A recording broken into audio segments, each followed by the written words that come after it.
ठीक है, हम लोग अब क्लास स्टार्ट करते हैं। साइंटिफिक मैनेजमेंट आज हम लोग को करना है। लास्ट क्लास में मैंने ये शुरू कर दिया था, तो अब उसको आगे लेके चलेंगे हम लोग, ठीक है ना। कौन कौन सा पॉइंट डिस्कस किया था आप लोगों के सामने? नहीं है स्क्रीन में, आपको बताती हूँ। Replacing the rule of thumb with science बता दिया था, राइट? कोई कंफ्यूजन किसी को? Online offline student, anybody having any confusion in this point? what do you mean by replacement of rule of thumb by science? what do you mean by rule of thumb? किसी को कोई परेशानी है इसमें? Revision तो कराएंगे, कुछ problem है? एक बार रिपीट कर दीजिए। ठीक है, मैं वो रिपीट करने के लिए तैयार हूँ, लेकिन किसी को याद है? अभी ये नहीं पूछूं क्योंकि अब मुझे पता चल गया कि ऑलमोस्ट ऑल हैविंग प्रॉब्लम। ठीक है, तो अब मुझे ये बताइए कि रूल ऑफ थंब का क्या मतलब होता है? किसी को याद है? नो मैम, तुम्हें भी नहीं याद? रूल ऑफ थंब किसको पढ़ा रही थी मैं लास्ट क्लास में? तुम ही लोग थे ना? Yes, ma'am, I know. Yes बोलो, शाबाश, कोई तो था। या से Every job should be based on science and not on intuitions, hit and miss method. Very good, शाबाश। लेकिन रूल ऑफ थंब का क्या मतलब होता है? बस इतना बता दो स्वाति। सिर्फ इतना मैंने पूछा, अभी पूरा डिस्क्रिप्शन आपने कर दिया इस पॉइंट का, वो ठीक है, सही है। रूल ऑफ थंब का मतलब क्या होता है? Means बैठ जाओ। हाँ ठीक है, बस मैं एक वर्ड का मतलब पूछ रही हूँ, तुम पूरा का पूरा पॉइंट एक्सप्लेन करो। या यस मैम, डिक्टेटरशिप ना, फिर से मैं बताती हूँ। हाँ बोलिए, फिर से बोलो। Experience in common sense, somehow ठीक है। एक्चुअली रूल ऑफ थंब का मतलब मैंने तुम्हें बताया था, अब मैं आगे नहीं बताऊंगी। आज आखिरी बार मैं बता रही हूँ रूल ऑफ थंब का मतलब। रूल ऑफ थंब, जब आपको इसका मतलब पता होगा, रूल ऑफ थंब का मतलब होता है, उसने जो बोला ठीक ही बोला, लेकिन मैं थोड़ा दूसरा वर्ड यूज कर रही हूँ। आप लोगों ने भी जो ऑनलाइन आंसर किया है, आंसर सही है। आपने पूरा का पूरा पॉइंट एक्सप्लेन किया है। मैंने पॉइंट एक्सप्लेन करने नहीं बोला था, सिर्फ उस वर्ड का मतलब पूछा था आपसे। ठीक है, रूल ऑफ थंब का मतलब होता है गेस वर्क, जजमेंट। अब उसके बाद उसने जो कहा एक्सपीरियंस या फिर इंट्यूशन। अच्छा ठीक है, इसका मतलब क्या होता है? इंट्यूशन का भी दे आर सिनोनिम्स, ठीक है ना। इंट्यूशन मतलब आपको ऐसे लगता है, आपके दिमाग में ऐसे आपको लगता है कि आगे में ये होने वाला है, इस टाइप होता है ना इंट्यूशन। तो रूल ऑफ थंब का मतलब जब आप समझ जाएंगे कि रूल ऑफ थंब का मतलब हो गया गेस वर्क है, इंट्यूशन है, जजमेंट है, एक्सपीरियंस है, एक्सपेरिमेंट नहीं है, ठीक है ना। या आप अपने कॉमन सेंस के बेसिस पर आप कुछ करना चाहते हैं। इसको रिप्लेस करने की जरूरत है किस चीज से? साइंटिफिक इन्वेस्टिगेशन, ठीक है। Scientific experiment, not experience, experiment, right? समझ में आया अभी? तो जो रूल ऑफ थंब है, यानी अब तक जो हम लोग काम अनुमान के बेसिस पर करते आ रहे थे, उसको रिप्लेस कर दीजिए, उसको अब मत यूज करिए। अब अगर आप अच्छा प्रोडक्शन, मैन्युफैक्चरिंग और अच्छी प्रोडक्टिविटी चाहते हैं, प्रॉफिट चाहते हैं कंपनी के लिए और अच्छा मैनेजमेंट चाहते हैं, तो साइंटिफिक मैनेजमेंट तरीका अडॉप्ट करिए और आप ये सब भूल जाइए। You start doing things on the basis of scientific investigation. That's why replacement of rule of thumb by this. अब हमेशा याद रहेगा या अगले क्लास में फिर भूल जाएंगे आधे बच्चे? हाँ प्रिया, प्रिया, रौनक, इस तरह से अगर वीडियो ऑफ रहेगा तो पक्का भूल जाएंगे, इसकी गारंटी मैं देती हूँ। वीडियो ऑन रहने पे शायद याद भी रह जाए। सुहानी, सिमरन, रिद्धि, सबके लिए ये नियम, सब लोग ऑन कर लीजिए वीडियो और दोबारा बोलना ना पड़े, ठीक है? और अब मैं बोलूंगी भी नहीं। Scientific selection and training is the another point, right? Scientific selection और ट्रेनिंग भी मैं समझा चुकी थी, मुझे जहां तक याद आ रहा है। Scientific selection and scientific training, इसका क्या मतलब हुआ? कुछ नहीं यार, भूल गए, बहुत दिन हो गया। ठीक है, बहुत दिन हो गया क्या सच में? सैटरडे, फिर संडे आया, फिर मंडे आया, हाँ 2 दिन का गैप हो गया, लाजमी है। Now scientific selection and training का मतलब क्या होता है? साइंटिफिक का मतलब होता है बेस्ड ऑन सर्टेन लॉजिक, ठीक है ना? ठीक है ना, जो जिसके पीछे कोई लॉजिक है, जिसके पीछे आपका कोई डॉक्यूमेंटल सपोर्ट होना चाहिए। अब साइंटिफिक सिलेक्शन मतलब, मैं फिर से बोलती हूँ, अब मैं नहीं बोलूंगी सुहानी आपको ऑन करने के लिए, मैं आपको रिमूव कर रही हूँ।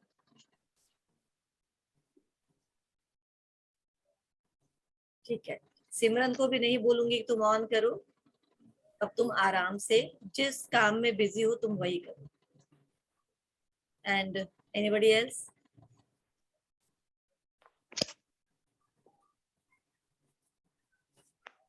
Riddhi? Yes ma'am.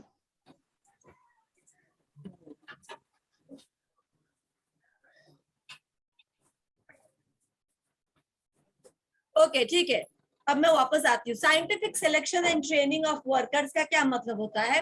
Scientific selection का मतलब होता है कि आप जिस काम के लिए साइंटिफिक लॉजिकल, ठीक है ना, अगर आपको फिनेंस के लिए अभी हायरिंग करना है, ठीक है ना, अगर आपको एचआर के लिए अभी आपके एचआर डिपार्टमेंट में लोग नहीं है और आपको हायरिंग करना, अगर आपको सेल्स के लिए लोगों की हायरिंग करना, मार्केटिंग के लिए हायरिंग करना है, तो आप कुछ तो साइंस अप्लाई करोगे, यानी कुछ तो सेंस अप्लाई करोगे, राइट?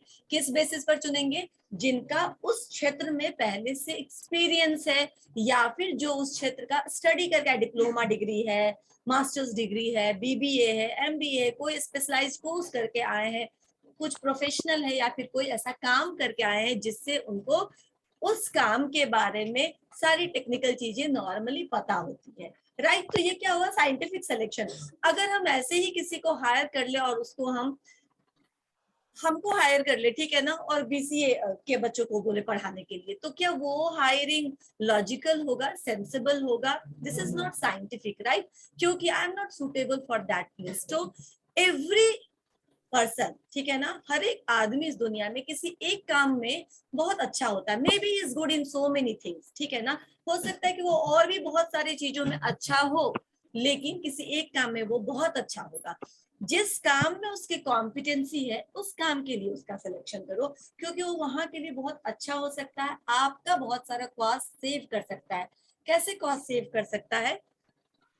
एक तो उसको उस काम के बारे में पता है, तो अगर आपके हर एक ऑर्गेनाइजेशन में काम करने का अपना एक स्पेसिफिक तरीका होता है, तो आपको जो ट्रेनिंग देनी पड़ेगी वो टेक्निकल ट्रेनिंग कम देनी पड़ेगी, मेथोडोलॉजी सिखाना पड़ेगा कि किस मेथड से, किस प्रोसीजर से आपकी कंपनी में काम होती है, तो बहुत जल्दी सीख जाएगा, क्योंकि उतना ही आप उसको सिखाना है। किसी को इतना सिखाना है तब भी सीखेगा कि नहीं सीखेगा मालूम नहीं, किसी को सिर्फ एक पार्ट सिखाना है तो वो जल्दी से सीख लेगा और जल्दी से आपको आपके कंपनी में काम के प्रति कंट्रीब्यूशन शुरू कर देगा, कंट्रीब्यूट कर दे लगेगा। अदरवाइज अगर आप किसी भी जगह से किसी को भी हायर कर लेते हैं और वो अरे कुछ नहीं होता, ये भी कर लेगा, ये काम सब आसान होता है, सीख लोगे 1 हफ्ते में, नॉर्मली यही बोलते हैं ना, सीख लोगे 1 हफ्ते में, सीख लोगे 1 महीने में। उसमें क्या हो रहा है? एक तो वो सीख रहा है और एक सिखा रहा है, तो दो मैन पावर आपका क्या जा रहा है? एक ही काम में लग रहा है, और 2 मैन पावर का काम अभी नहीं हो रहा है, रुका हुआ है। तो एक टाइम, एनर्जी, 2 मैन पावर का कॉस्ट सब लग रहा है एक जगह, तो वो इफिशियंट नहीं कहेंगे उसको, उस तरीके के सिलेक्शन को हम इफिशियंट सिलेक्शन नहीं कहेंगे, क्योंकि यहाँ तो वेस्टेज हो रहा है, मैन पावर का भी हो रहा है, टाइम का भी हो रहा है, एनर्जी का भी हो रहा है, फिनेंसिस का भी हो रहा है, क्योंकि सैलरी तो पे कर रहे हो आप दोनों को। क्लियर? तो साइंटिफिक सिलेक्शन अगर रहेगा, यानी कि उसी बैकग्राउंड के लोग आएंगे जिस बैकग्राउंड से उनका, जिसमें उनको काम करना है, इधर उनको प्रैक्टिकल एक्सपीरियंस है या फिर वो थ्योरेटिकल उसके बारे में स्टडी करके आए हैं और अपने थ्योरेटिकल कॉन्सेप्ट को अप्लाई कर सकते हैं आपके काम में, राइट? तो ये साइंटिफिक सिलेक्शन होगा। समझ में आया? ठीक है। ट्रेनिंग ऑफ वर्कर्स, ये भी उसके साथ है कि scientific selection and training of workers.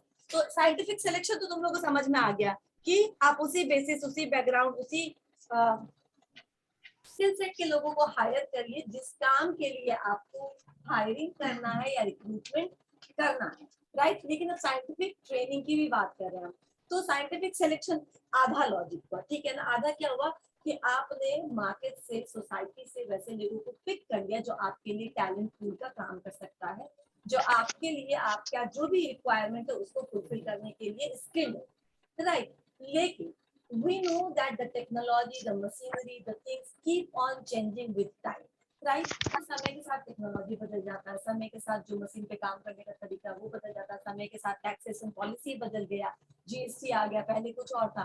तो जैसे जैसे बदलते जा रहा, समय के साथ जो ईएसआई पीएफ का चलान था पहले मैनुअल फॉर्म में जमा होता था, अब वर्चुअली हो जाता है, ठीक ना, डिजिटल फॉर्म में जमा होता है। तो जैसे जैसे प्रोसीजर चेंज हो जाता है, टेक्नोलॉजी चेंज हो जाता है, तो आपके जो एम्प्लॉय है उनको अगर आप बीच बीच में ट्रेनिंग देते रहेंगे तो वो स्किल्ड रहेंगे।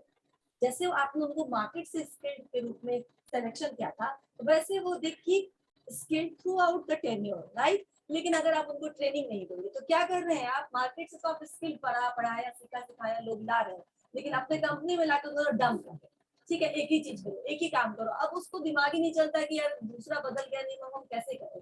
तो through proper channel of training we keep enhancing the skill set of the employee which is already there, which requires to be brushed up, ठीक है ना, जिसको इम्प्रूव करने की जरूरत है, ब्रश अप करने की जरूरत है, इंकरेज करने की जरूरत है। तो अगर आप ट्रेनिंग देते रहेंगे तो जो स्किल्ड आदमी आपने बाहर से लिया वो थ्रू आउट आपके ऑफिस में, ऑर्गेनाइजेशन में स्किल्ड ही रहेगा, कभी भी आउट ऑफ फैशन नहीं होगा, ऑब्सोलीट नहीं होगा, ठीक है ना, मतलब उसका डिमांड हमेशा बना रहेगा। क्लियर, समझ में आया, पक्का है ना, ठीक है। फिर मैं पूछूंगी आगे क्लास में, नहीं समझ में आया तो अभी पूछो। ऑनलाइन स्टूडेंट्स, आपको समझ में आया साइंटिफिक सिलेक्शन एंड ट्रेनिंग? समझ में आया अनिकेत? Yes ma'am. ठीक है। नेक्स्ट है कोऑपरेशन, नेक्स्ट वर्ड है इसमें, these are the principle of scientific management. क्या है ये सब? प्रिंसिपल। कोऑपरेशन, कोऑपरेशन मतलब क्या होता है? कोऑपरेट करना, ठीक है। तो साइंटिफिक मैनेजमेंट में उस समय जो टाइम था वो बहुत ज्यादा, आप लोगों ने देखा होगा ना, बहुत सारी क्रांति हुई थी, आपने हिस्ट्री में सिविक्स में पढ़ा होगा, रूस की क्रांति, जर्मनी की क्रांति, फ्रांस की क्रांति, था ना। बेसिकली जो क्रांति था, वो जो रिवॉल्यूशन था, वो किस चीज को लेकर के था?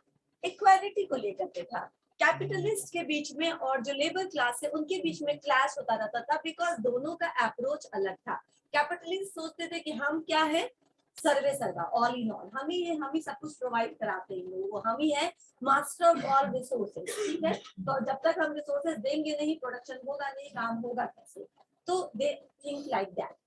और लेबर समझते थे कि अगर आपके पास रिसोर्सेज है, सारे रिसोर्सेज आपके, लेकिन आपके पास कितना भी रिसोर्सेज, अगर हम उसको, उस रॉ मटेरियल को, फिनिश गुड का जो, फिनिश गुड में जो कन्वर्ट करने का जो प्रोसेस है उसमें कंट्रीब्यूट ना करे, तो आपके रॉ मटेरियल तो रखे रह जाएंगे, आपका पैसा तो रखा रह जाएगा, आपका रिसोर्सेज रखा रह जाएगा, आप कैसे उसको फिनिश गुड में करोगे ट्रांसफर? तो ये क्लास था अपने अपने राइट्स के लिए, राइट। अब साइंटिफिक मैनेजमेंट में सेकेंड वर्ल्ड वॉर के बाद आया ये सब पिक्चर है। इन्होंने कहा कि देखिए ऐसे लड़ने से क्या होगा, किसी का फायदा नहीं है, क्योंकि आप लोग सोच के देखिए, you people are not conflicting entities, आप आपस में झगड़ते रहे, फ्रिक्शन रहे, कॉन्फ्लिक्ट करे, तो किसी का भला ना हो, नहीं होगा, ना कैपिटलिस्ट का ना लेबर्स का। क्यों? क्योंकि सोचिए जरा कि कैपिटलिस्ट के पास सब कुछ है, ठीक है ना, लेकिन वो फिर भी कुछ नहीं कर सकता, कुछ कंट्रीब्यूशन उसका नहीं होगा बिजनेस में, उसका कोई ग्रोथ नहीं होगा अगर उसको मैन पावर ना मिले तो, क्योंकि मैन पावर एक one of the important factor of production है, राइट। और लेबर से कहा कि अगर कैपिटलिस्ट ना हो तो आप कैसे अपना जीवन बसर करेंगे, आपका खर्चा कैसे चलेगा, आप जो कमाते हैं, जो एम्प्लॉयमेंट है वो कौन देगा आपको, राइट। तो आप दोनों को एक दूसरे की क्या है, जरूरत है, ठीक है ना, आप दोनों अलग अलग सर्वाइव नहीं कर पाएंगे, ग्रो नहीं कर पाएंगे। तो if you are complementary copies, think yourself as a complementary copy of each other, not conflicting copy. तो कोऑपरेट करिए, एक दूसरे को म्यूचुअल सपोर्ट दीजिए ताकि दोनों का ग्रोथ हो सके। समझ में आया? तो कोऑपरेशन की उन्होंने बात की, ठीक है। फोर्थ पॉइंट है इसमें, डिवीजन ऑफ वर्क और रिस्पॉन्सिबिलिटी, ठीक है। जब भी हम डिवीजन ऑफ वर्क की बात करते हैं,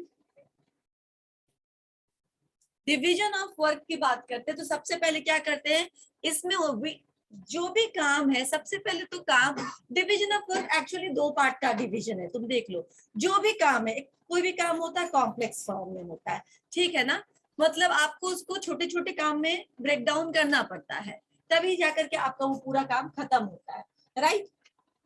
जैसे कोई कोई काम लो, एग्जाम्पल लो, मैं बता दूं कि कैसे आप हम उसको सिंपल फॉर्म में उसको पहले बांटते हैं। बताइए, कोई काम बताइए आप मुझे।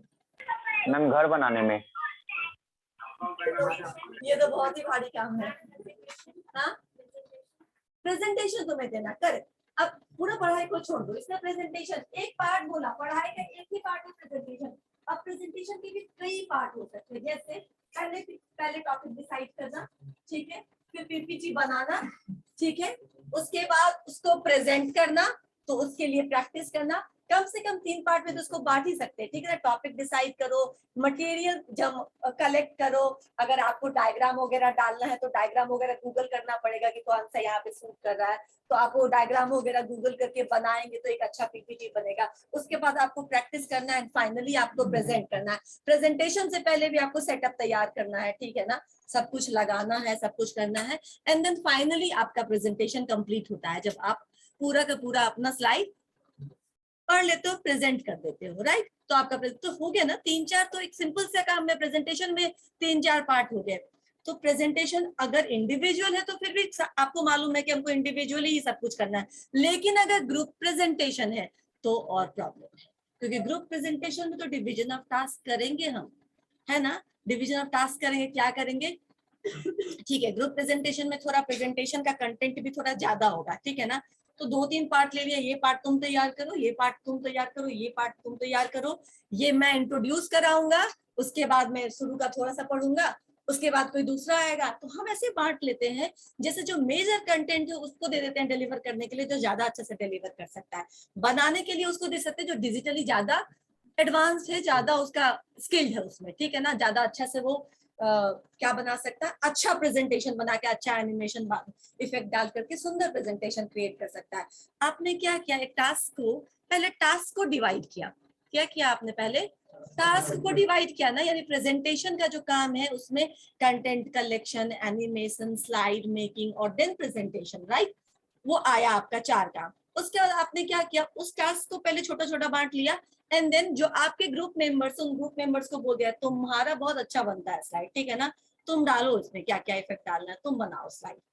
एक बच्चे को आपने जिम्मेदारी, सबने अपना अपना कंटेंट लिया, सबने उसको लिख करके दिया, ताकि वो बनाते समय कंफ्यूज ना हो जाए कि किसका कौन सा पार्ट लेना है, कौन सा पार्ट छोड़ना है, तो सबने अपना अपना शॉर्टलिस्ट करके उसको दिया। हो सके तो सामने बैठ करके चारों लोग मिल करके, उसने बनाया लेकिन चारों लोगों ने उनको सपोर्ट किया, एक प्रेजेंटेशन तैयार हुआ। उसके बाद एक कोई पार्ट प्रेजेंट कर रहा है, अब चारों ही पार्ट कोई एक तो प्रेजेंट नहीं करेगा, तो सबको थोड़ा थोड़ा बोलना, तो जो बहुत अच्छा नहीं है उसको आपने शुरू में तुम वेलकम वेलकम कर देना, ठीक है, और हम लोग को इंट्रोड्यूस करा देना और थोड़ा सा बस बोल देना, उसका तुम चले जाना, राइट। ऐसे बांटते हैं ना हम, क्योंकि ग्रुप को क्या करना होता है, टीम को क्या करना पड़ता है, अपनी कमियों को छुपाना होता है और अपने स्ट्रेंथ को प्रोजेक्ट करना होता है। तो जो उसमें स्ट्रांग है उसको हमने ज्यादा समय दिया, ठीक है, क्योंकि ज्यादा अच्छा प्रेजेंटेशन हमारे टीम का हो सकेगा। जो थोड़ा कमजोर, उसको थोड़ा छोटा सा रोल देकर के उसको जल्दी से निकाल दिया, ताकि इसका काम भी हो जाए और हमारे प्रेजेंटेशन पे बहुत ज्यादा एडवर्स इफेक्ट पड़े भी नहीं। ऐसे ही करते हैं। तो वी डिड 2 थिंग्स, सबसे पहले हमने जॉब को सिंपलर पार्ट में बांटा, एंड देन वी डिसाइडेड कि किसको क्या देना है। तो डिवीजन ऑफ वर्क समझ में आया। Now we are assigning the responsibility to each and every member of the team, right. तो काम को छोटे छोटे भाग में डिवाइड करके उसको फिर ग्रुप मेंबर्स के बीच में जो ज्यादा अच्छा उस काम को करने में, उसको हमने वो असाइन कर दिया। That is division of work and division of responsibility, right. अच्छा, ऑर्गेनाइजेशन में division of work and division of responsibility से क्या होता है, तो ऑथोरिटी रिस्पॉन्सिबिलिटी रिलेशनशिप क्रिएट होता है, ठीक है ना। जो भी टास्क करना है, कोई भी टास्क, कोई एक कितना भी वो अच्छा है, कितना भी स्मार्ट है, वो एक के लिए सारा काम कर नहीं सकेगा, इसीलिए उसका टीम साइज बढ़ता है। फिर जो सीनियर होते हैं उनको काम दिया जाता है, and then senior allocate different task to different team members, right. इससे क्या होता है कि पता चलता है कौन किसका सीनियर है, कौन किसका जूनियर है, किसको फीडबैक देना है, किसको रिपोर्टिंग लेनी है, ठीक है ना, अपने जूनियर से। तो एक रिलेशनशिप ऑर्गेनाइजेशन में क्रिएट होता है, जो फॉर्मल रिलेशनशिप है जिसमें बॉस का एंड सबऑर्डिनेट का रिलेशनशिप क्रिएट होता है। तो जो अथॉरिटी असाइन कर रहा है और रिस्पॉन्सिबिलिटी दे रहा है वो सीनियर हो गया, और जिसको असाइन किया जा रहा है या जिसको ड्यूटी दिया जा रहा है करने के लिए, साथ साथ ड्यूटी के साथ साथ क्या और मिलता है, उतना उतना फ्रीडम भी, ठीक है ना, उतनी अथॉरिटी भी, ताकि वो उस काम को कर सके। समझ में आया division of work and responsibility? ठीक, आगे बढ़े। अभी नहीं समझ में आया तो बोलो।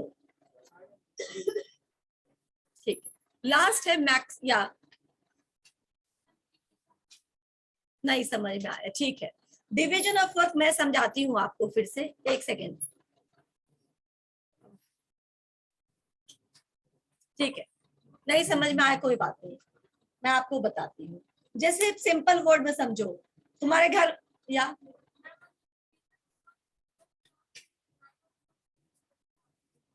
नहीं, डिवीजन ऑफ वर्क में मैंने दो पार्ट में समझाया अभी कि डिवीजन ऑफ जो वर्क होता है वो कैसे होता है।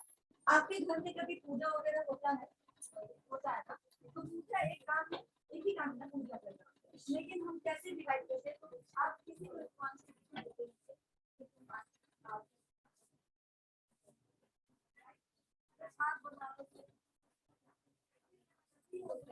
पहले टास्क डिवाइड करो, काम कैसे करना है।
ये डिवीजन ऑफ वर्क। अब लास्ट पॉइंट, अभी तक हम लोग 4 पॉइंट पढ़ चुके हैं, क्या क्या?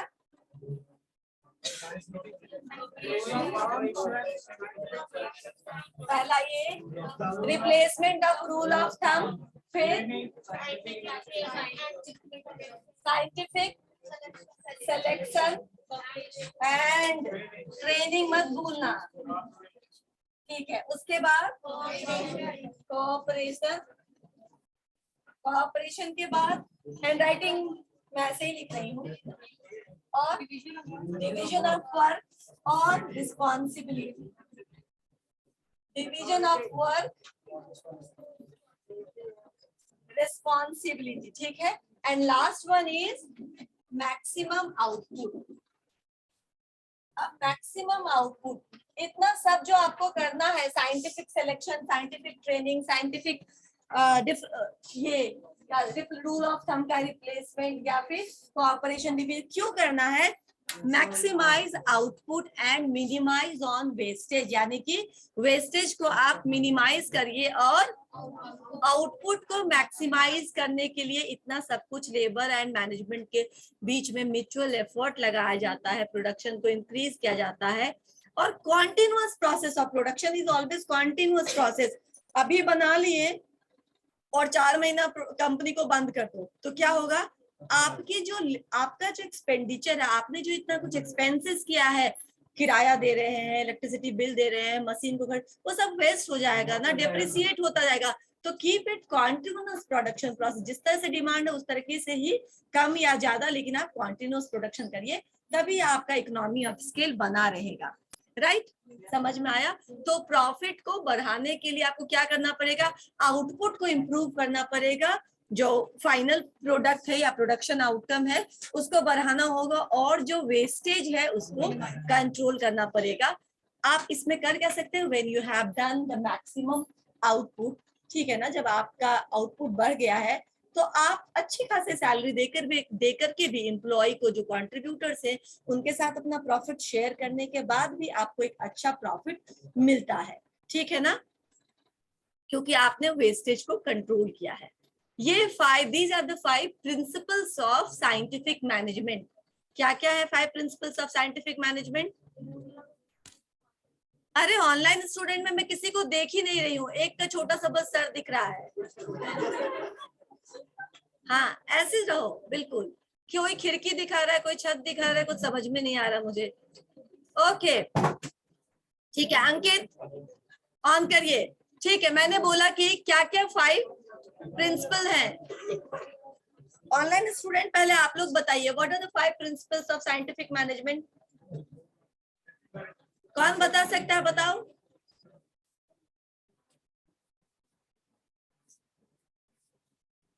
बोलो। No one. अभी पढ़ा है ना 5 प्रिंसिपल ऑफ साइंटिफिक मैनेजमेंट, क्या क्या है वो? Ma'am cooperation, division of work very good, और मैक्सिमम आउटपुट, शाबाश। वो एक थंब वाला था, rule of replacement of rule of thumb. Replacement, yes ma'am. ठीक है, replacement of rule of thumb और कोऑपरेशन हो गया। हाँ बिल्कुल सही, सब बोल दिया आपने। ठीक है, गुड गुड रौनक। अब आप लोग बताइए क्या क्या है 5 पॉइंट?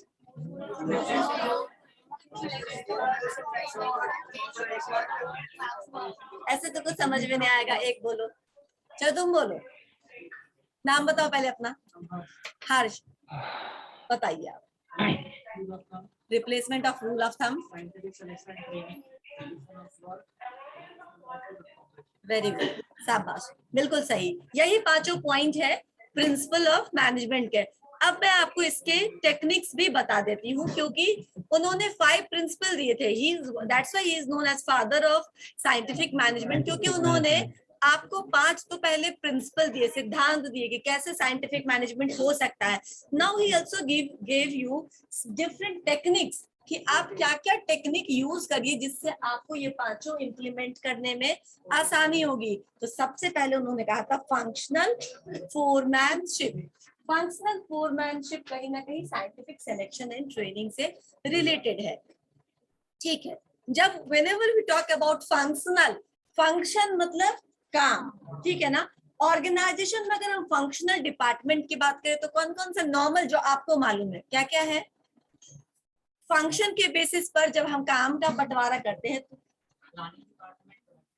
ठीक है, ये तो बिल्कुल साइंटिफिक मैनेजमेंट वाला पॉइंट आपने बताया। अदरवाइज बताओ। यस, और एचआर डिपार्टमेंट यानी कि yes, selling and marketing, yes. तो आप बोल सकते हैं ना कि काम, हाँ वेरी गुड वेरी गुड। अच्छा ठीक है, हम लोग आएंगे। ये कैसा ले आए, खत्म ही है। ओके, क्या हो गया?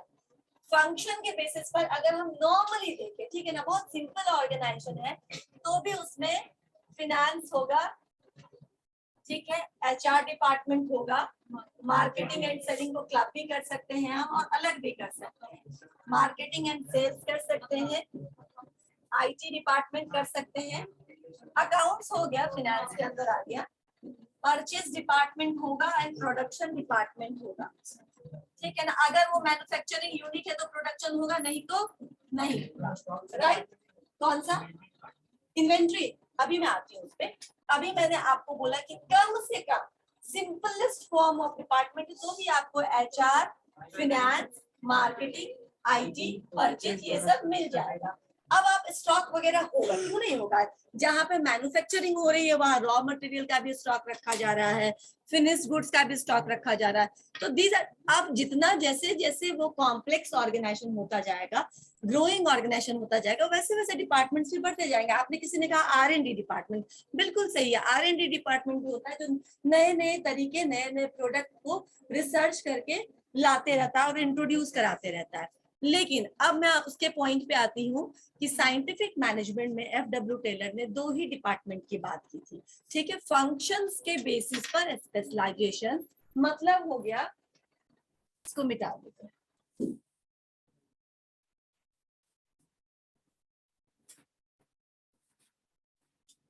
ठीक है, बस थोड़ा सा इसके बाद फिर ये पॉइंट बस समझा देती हूँ।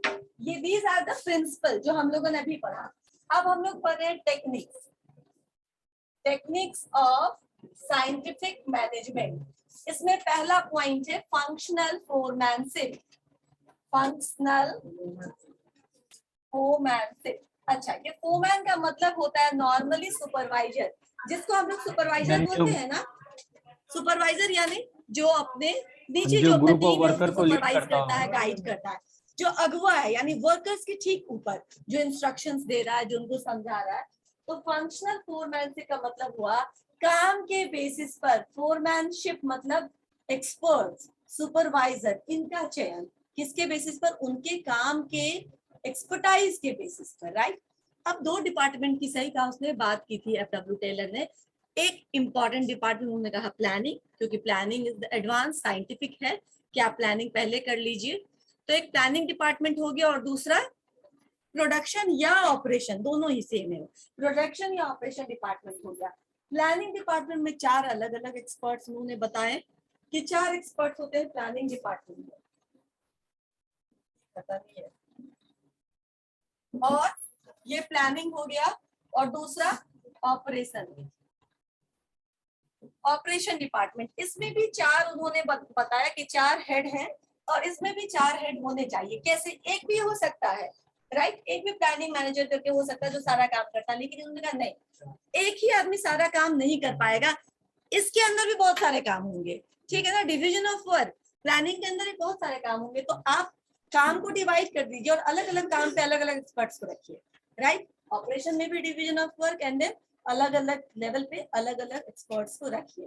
Functional foremanship. अब प्लानिंग में कौन 4 इंपॉर्टेंट फोरमैन्स हैं, ये आएंगे हम लोग। तो प्लानिंग डिपार्टमेंट में जब हम फोरमैन का नाम लेंगे तो इसमें आएगा कौन? Root clerk, ROUTE, root clerk. Root clerk के बाद दूसरा नाम है इंस्ट्रक्शन कार्ड क्लर्क। उसके बाद है टाइम एंड कॉस्ट क्लर्क। मत लिखो, ये सब है तुम्हारे पास, यहाँ दिख नहीं रहा होगा ना, इसलिए मैं बोल रही हूँ मत लिखो। सुन के अगर कुछ लिखना चाहते हो तो लिखो। Instruction card clerk and fourth one is disciplinary inspector. Yes, disciplinary officer या इंस्पेक्टर, जो भी आप बोल दीजिए। तो सबसे पहले मैंने आपको क्या बताया इसमें? Root clerk. अब रूट क्लर्क का क्या काम होगा? तो रूट क्लर्क का काम होगा क्या? डिसाइड करना लेआउट, डिसाइड करना प्रोसेस कहाँ से शुरू होगा, कौन कौन से जगह पे जाएगा, पहले किस मशीन पे जाएगा, वहां पे कितने लोग रहेंगे, फिर वो वहां से कैसे मूव करेगा। यानी कि इंटायर जो प्रोडक्शन का प्रोसेस है उसका रूट, उसका लेआउट डिजाइन करेगा रूट क्लर्क। क्लियर? ठीक है। उसके बाद दूसरा मैंने बताया instruction card clerk. Instruction card clerk on the basis of production, ठीक है ना, क्या क्या काम होने वाला है, on the basis of those route और लेआउट वो इंस्ट्रक्शन देगा हर एक पॉइंट के लिए कि कौन कौन से मटेरियल यूज करने हैं, क्या क्या आपको क्या कह सकते हैं हम उसको, क्या क्या आपको कॉसेस रखने की जरूरत है, सावधानी बरतने की जरूरत है उस पॉइंट पे, कौन सी चीज यूज करना चाहिए जिससे हैजार्ड्स को या एक्सीडेंट्स को हम अवॉइड कर सके। तो जो भी उसको इंस्ट्रक्शन देना रहेगा, उस आसपास में कैसा लाइटिंग हो, कैसा वेंटिलेशन हो, कौन जाए कौन ना जाए, राइट। ये सब होता है ना। कैसे इवन फैक्ट्री में ये भी रहता है कि कैसा कपड़ा पहन के आप मशीन पे काम करेगा, बहुत ज्यादा लूज कपड़ा रहेगा, फंस जाएगा तो फिर वो भी एक्सीडेंट का एक कारण हो सकता है। तो दीज आर द इंस्ट्रक्शन, ठीक है ना। अगर आप उसका काम कर, इलेक्ट्रिशियन का काम हो रहा है या इलेक्ट्रॉनिक किसी चीज डिवाइस पे काम हो रहा है, तो आपको ग्लव्स होने चाहिए, लेदर शूज होने चाहिए, all this instruction have been given, right. ये इंस्ट्रक्शन कार्ड क्लर्क इंस्ट्रक्शन दे करके, इंस्ट्रक्शन कार्ड प्रिपेयर करके दे देता है ऑपरेशन डिपार्टमेंट को, राइट।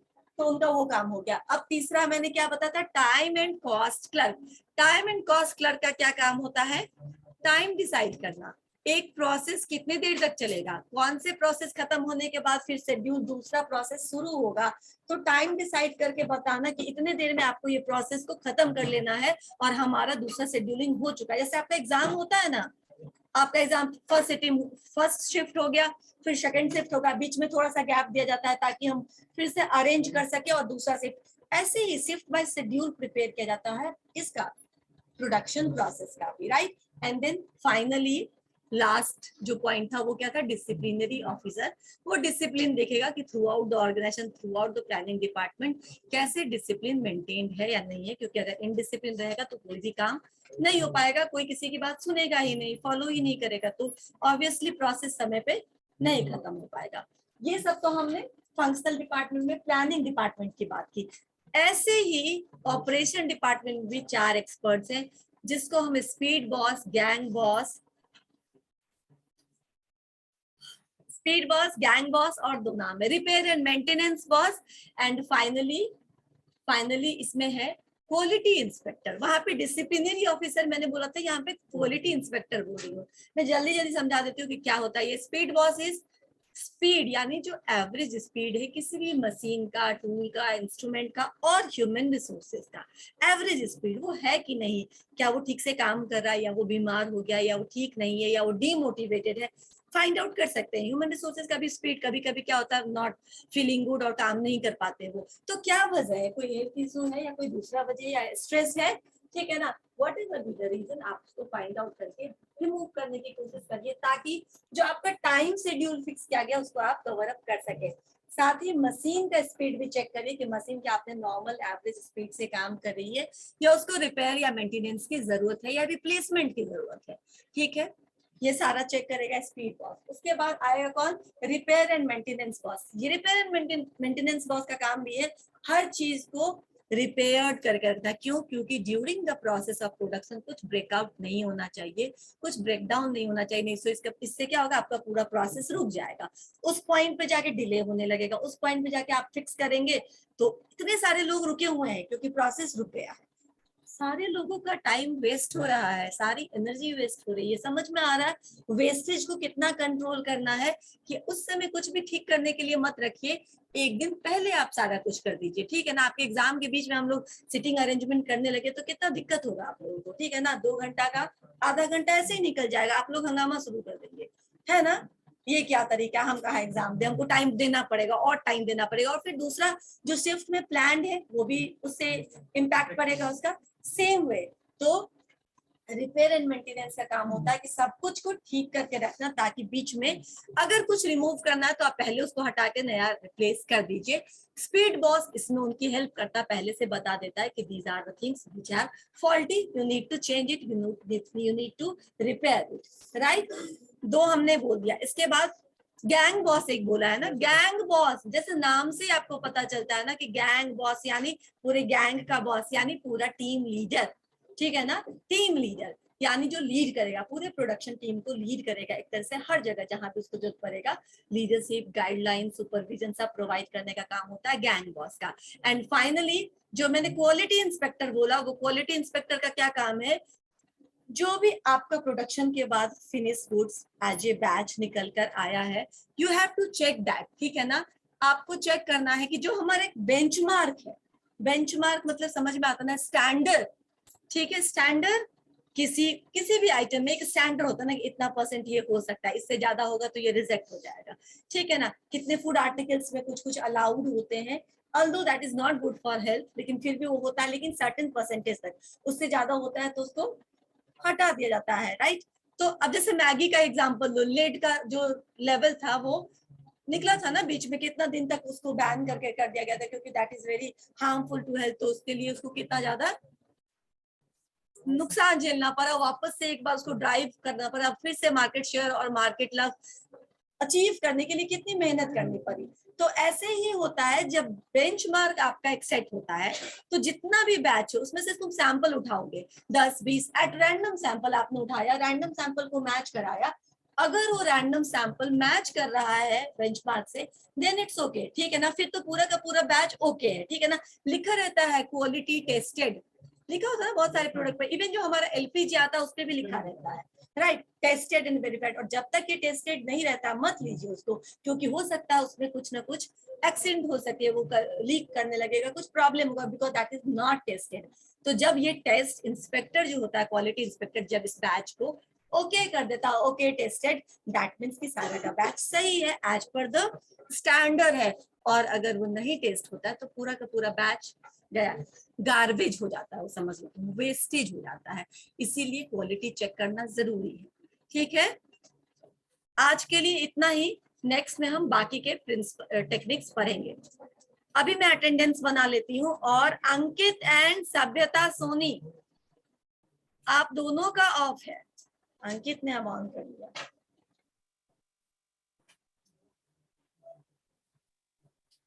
ठीक है, मैं अटेंडेंस ले लेती हूँ। क्लास में